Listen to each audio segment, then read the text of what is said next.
The moment I left, I knew you were the one, and no matter whatever I do. ये अच्छा होगा अगर investigation में गेवियल का नाम आ जाए, लेकिन ऐसा होगा नहीं। और तभी लिलियाना उठने लगती है और काउंट ड्रैकुला का नाम ज़रूर आएगा इसमें, इसलिए हमें बताना पड़ेगा कि वो स्ट्रेस में थी, ना कि उन्हें पॉइजन दिया गया है, ताकि यहाँ पर बचे के काउंट ड्रैकुला और गेवियल का नाम आए, जिसने सभी के सामने एम्प्रेस कॉन्सर्ट पर इल्ज़ाम लगाए थे। वो अब देश की जनता का ब्लेम झेलेगा। और वो बोलता है कि क्या मैं बस यही कुछ कर सकता हूँ? मैंने वो सब कुछ किया जो तुम्हारे फेवर में था, लेकिन गेवियल खुला वहाँ पर घूम रहा है और तुम यहाँ पर बिस्तर पर लेटी हुई हो किसी मूर्ति की तरह। और तब वो सोचता है कि एक महाराज होने के नाते मुझे एक बिग पिक्चर को देखना पड़ता है, और एम्प्रेस कॉन्सर्ट लिलियाना उस बड़ी सी पिक्चर में एक छोटा सा हिस्सा है बस।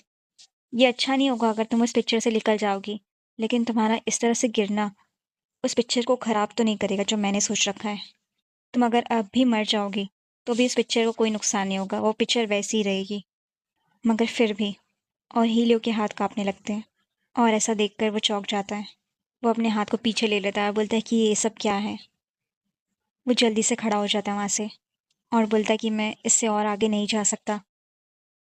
अगर मैंने अपने दिल का थोड़ा सा भी हिस्सा और एम्प्रेस कॉन्सॉर्ट को दे दिया तो सब कुछ ख़त्म हो जाएगा। और वो वहाँ से जाने लगता है, पीछे बस एक बार मुड़कर लिलियाना को देखता है और वो खुद को रोकता है उसके पास जाने से। लिलियाना अपनी आंखें खोलती है और जब वो जागती है तब वो बोलती है कि मैं अपने रूम में हूँ क्या? ये इतना शांत क्यों है? हम लोग दोनों ही थे बस, ले अब तो हीलियो ने इतने सारे मीट्स भेज दिए थे। सब कुछ इतना शांत क्यों है? और सोफिया पूछती है, योर हाइनेस क्या आप अच्छा महसूस कर रही हैं? और लिलियाना बोलती है, मैं कब से बेहोश थी। कितना टाइम हो चुका है? और वो बोलती है कि पूरा एक दिन हो चुका है। तब वो बोलती है, इतना देर? तब वो बोलती है कि मैं जल्दी से बुला कर लाती डॉक्टर को, वो यहीं पर होंगे। वो उसे रोकने की कोशिश करती है मगर वो चली जाती है और बोलती है मैं ठीक हूँ, और उठकर बैठ जाती है। वो खिड़की के बाहर जाकर देखती है और बोलती है कि इतना सब कुछ जल्दी हो गया, मुझे सोचने का मौका ही नहीं मिला। मगर कल मैंने ज़रूर वो पॉइज़न की गई टी पी ली थी और मैं बेहोश हो गई थी। मैं मरते मरते बची। मैं इतनी केयरफुल थी फिर भी। और तभी वो इतने सारे गार्ड्स देखती है। उसे कमरे में कोई आकर बोलता है, योर हाइनेस सोफिया आई हुई है, और बोलती है कि आप ज़्यादा कुछ करिए मत योर हाइनेस। और वो पूछती है, इतने गार्ड्स क्या कर रहे हैं सोफिया? तब वो बोलती है कि योर मैजेस्टी ने कहा है उनसे। तब वो बोलती है, उसने ऐसा कहा? तब वो बोलती है, हाँ, उन्होंने कहा है, और उन्होंने मुझे कोई एक्सप्लेनेशन भी नहीं दिया इस चीज़ को लेकर, ऐसा लिलियाना कहती है। और तब सोफिया बोलती है, नहीं योर हाइनेस। और फिर वो सोचने लगती है, तो इसका मतलब उसे पता है कि मुझे पॉइज़न दिया गया था, और वो गेवियल को देखने बजाय उसने मेरे पर ही देख रेख शुरू कर दी। और वो थोड़ी गुस्से में हो जाती है और वो सोचने लगती है, कहीं है गेवियल फैमिली ने जो किया है वो क्राइम को छुपाने की कोशिश तो नहीं कर रहा है। और उसे गेवियल की बात याद आती है जिससे वो कहता है कि वो बस तुम्हें अपने पावर की तरह इस्तेमाल कर रहा है और कुछ नहीं। और तभी आवाज़ आती है, एम्प्रेस कॉन्सॉर्ट। वो पीछे पलट कर देखती है। उसे लगता है जैसे उसे हीलियो ने बुलाया, लेकिन कोई नहीं रहता वहाँ पर। वो उसका भ्रम होता है।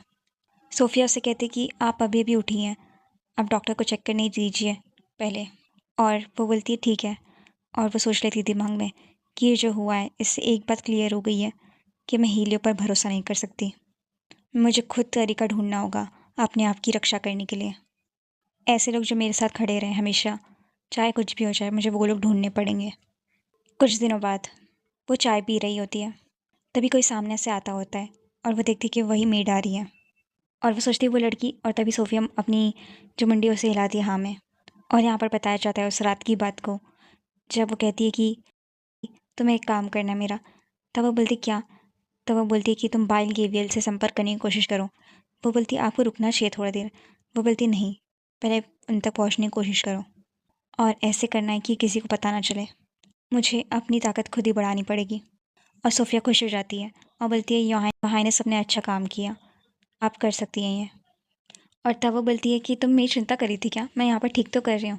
वो बोलती है सोफिया कि एम्परर आपकी अच्छी देख देख करते, मगर फिर भी आप इस छोटे से लगाव के लिए अपनी प्रोटेक्शन को ऐसे दूर कर रही थी। मुझे इसके लिए चिंता हो रही थी आपकी।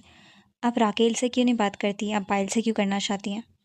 और तब वो बोलती है कि अगर मैंने राकेल से मदद ली तो मुझे वो जो कहेगा वो करना पड़ेगा उसके बदले, और मैं वो करना नहीं चाहती। तब सोफिया बोलती है आप थोड़ा अपने लिए भी सोचिए। और वो बोलती है कि मैं इन सब चीज़ों में अच्छी नहीं हूँ, मैं बस वही करना चाहती हूँ जो मैं कर सकती हूँ, और एक बार मैं ये कर लूँ फिर वो करेंगे जो तुम कह रही हो।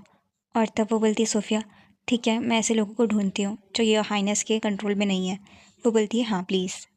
और इस तरह से जो सोफिया ने लड़की ढूंढी है वो यही लड़की है। वो उससे पूछती है तुम नहीं हो क्या यहाँ पर? और वो बोलती है कि माफ़ कर दीजिए योर हाइनेस, लेकिन मैं एक साधारण मेड हूँ। और तब लिलियाना सोचती कि वैसे अच्छे तरीके से कह रही है, इसे पता है कि कैसे डरा हुआ बताना है और ऐसे करना है कि जैसे आपको कुछ पता ही नहीं है। ये वहाँ पर काम करती थी जहाँ पर डंपिंग होती है। और तो वो साथ में कचरे के साथ में अब मेरा लेटर भी लेकर जाएगी और उन्हें बाइल गेवियल और साथ में उसकी बहन तक पहुँचा कर आएगी। प्रॉब्लम ये है अब कि मैं लेटर उसे दूँ कैसे। वो उस पर नज़र रखती है, उस मेड पर, और वो उसे प्याले के नीचे रख देती है और सोचती है कि अगर मैं इसे यहीं पे छोड़ के जाऊँ तो वो ले लेगी ना। मगर लगता है उसे पता चल गया है। और वो सोचने लगती है लिलियाना कि मुझे क्या किस तरह का तोहफ़ा उसे देना चाहिए मेड को। मुझे पता नहीं है कि क्या ठीक होगा। और तभी वो जो हेड मेड है वो बोलती है कि योर हाइनेस, आप इसे गार्डन में भूल गई थी। और वो वही लेटर उसे पकड़ाती है और वो हक्की बक्की हो जाती है और बोलती है कि ये यहाँ पर क्या कर रहा है। Oh thank you. और तब वो हेडमेड बोलते कि तो जैसा मैंने सोचा था योर हाइनेस, आप इतनी गैर जिम्मेदार कैसे हो सकती हैं। और तब वो बोलती है तुम क्या कह रही हो। और तभी वो बोलती है कि आप इतनी बड़ी जिम्मेदारी एक छोटी सी नौकरानी को दे जिसे आप जानती भी नहीं। अगर वो सीधा लेटर महाराज के पास या ड्यूक गेवियल के पास लेकर चली गई तो। तब लिलियाना बोलती है लेकिन बाकी सारी मेट्स तो सारी मेरे पर नज़र रख रही है ना, जैसा कि एम्प्रर ने कहा है तुम लोगों से। और तब वो बोलती है कि वो मैंने आपसे ऊंची आवाज़ में बात की जिसे मैं सर्व करती हूँ, मुझे सज़ा मिलनी चाहिए योर हाइनेस। वो बोलती क्या? वो बोलती है प्लीज़ मुझे सज़ा दीजिए योर हाइनेस।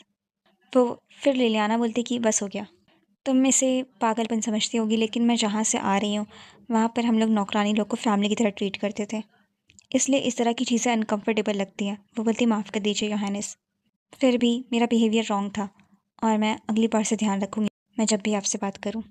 अगर आपने सोच लिया मुझे माफ़ करने का तो मैं आपकी तरफ लॉयल रहूँगी बदले में उसके।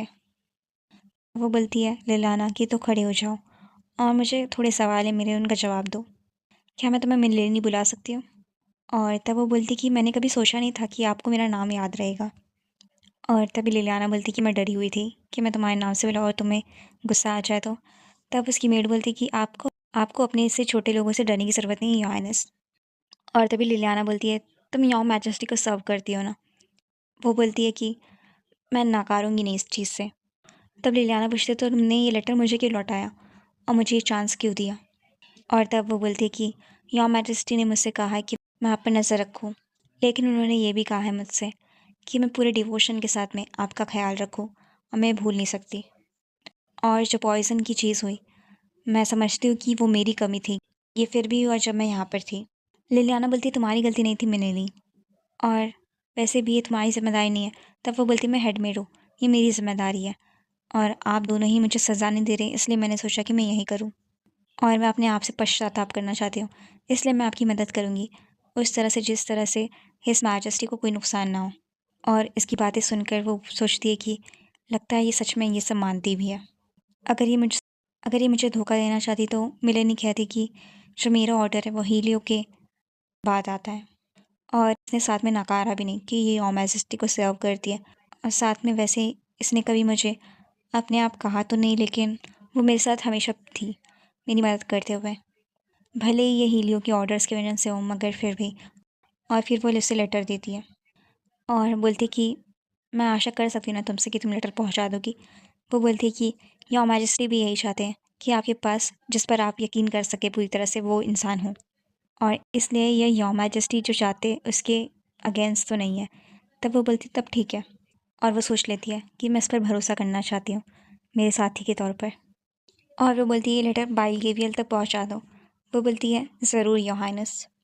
और फिर लिलियाना सोचती होती कि अगर लेटर सही से डिलीवर हो चुका है तो मुझे जवाब आता ही होगा, और मैं आशा करती कि कुछ गलत ना हुआ हो। फिर मिलेनी वहाँ पर आती है और बोलती कि मैं आपके लिए चाय लेकर आई हूँ, और चाय के साथ में एक लेटर भी है। वो बोलती कि तुम बाहर जाओ, मैं अकेले एंजॉय करना चाहती हूँ चाय को। और वो लेटर खोल कर देखती है और लेटर में लिखकर भेजा बाइल गेवियल ने कुछ इन्वेस्टिगेशन की चीज़ है, जहाँ पर वो बताता है कि आपकी पोजीशन को अभी कोई खतरा नहीं है। बहुत से लोग यही मानते हैं कि ड्यूक गेवियल ने ही ये किया है। फिर भी उसका इन्फ्लुएंस कुछ ज़्यादा ही है, इसलिए लोग खुलकर बोल नहीं रहे हैं उनसे। सब लोग उससे डर रहे हैं, लेकिन मैं बातचीत की शुरुआत लिस्टन से कर सकता हूँ।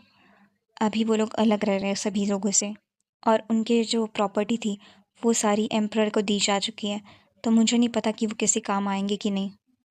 और साथ में वो जो वो जो आप बोल रही थी, मेज को ढूंढना जो आपकी स्पिरिट के काम आ सके, बहुत ही मुश्किल है और इसे बहुत समय लगने वाला है, क्योंकि ऐसा कोई ढूंढ जो सीक्रेटली काम करे, ये मुश्किल होता है।